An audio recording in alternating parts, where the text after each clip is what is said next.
right, we're back here. It smells like 90s rock. It's Hot Toddy and DJ P.O.R. Yes, it is. It is indeed. And you were talking about taking care of your mom because yes. she had surgery. She had back surgery, right? And you're talking about how it's a little different living with her as it is as opposed to I've enjoyed it.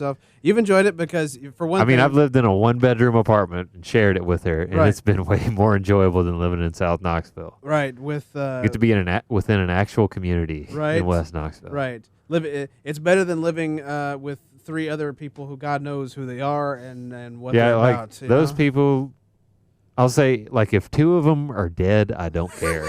I don't care. The other one I feel for, and I hope he does well. He was just making me crazy. Man. What? That was wonderful. No, that was very well put. I enjoyed that. What? If they're dead, I don't care. If they're dead, I don't care. You just you laid it out on the line for it, man. And it was their fault. They drove me to this point. They drove you to this crazy. Like I'm not a bad person, am I, Todd? I'm a fairly nice person. Hells yeah. If I don't care that you're dead, it's on you. It's on you. You have put this on yourself, people. You put this evil on yourself. That's true.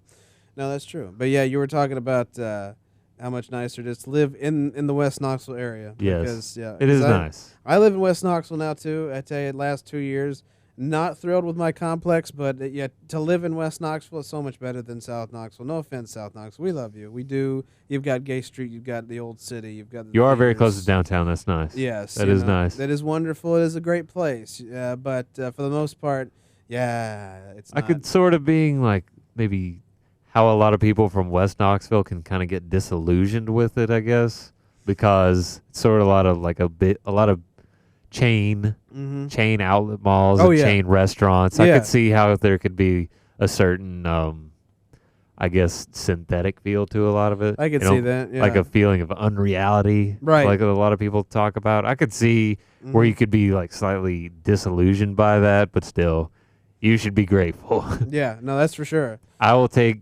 a synthetic, walking through like the aisles of a synthetic Kroger as opposed to the one that's populated by homeless people in South Knoxville. Although I will say some of the Krogers in West Knoxville also have homeless people. You see, you can't just say one or the other. Unfortunately, still that Kroger's very nice. I've been to that Kroger. It's wonderful that all those Krogers around the West area is nice. Not, excuse me, still a little sick. Not putting down the one in South Knoxville. That's a very nice Kroger's too.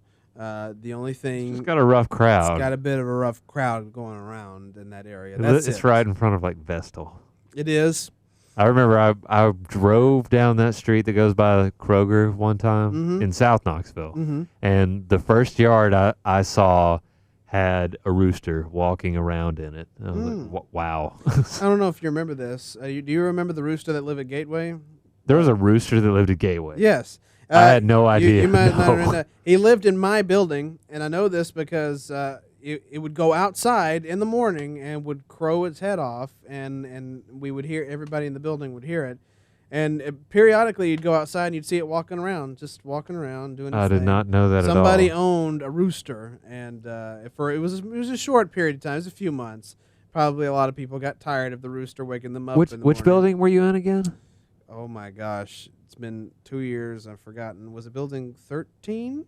Okay, so it's sort of near the front entrance. It was right at the front entrance, yeah. Like when you go up the little hill, you go straight instead of taking the left. That's right. It was near the office. Yeah, it was. Okay. Oh yeah, it was literally like the next building down from the office. Okay, all right. Or the first like the building before the office. 2 buildings before.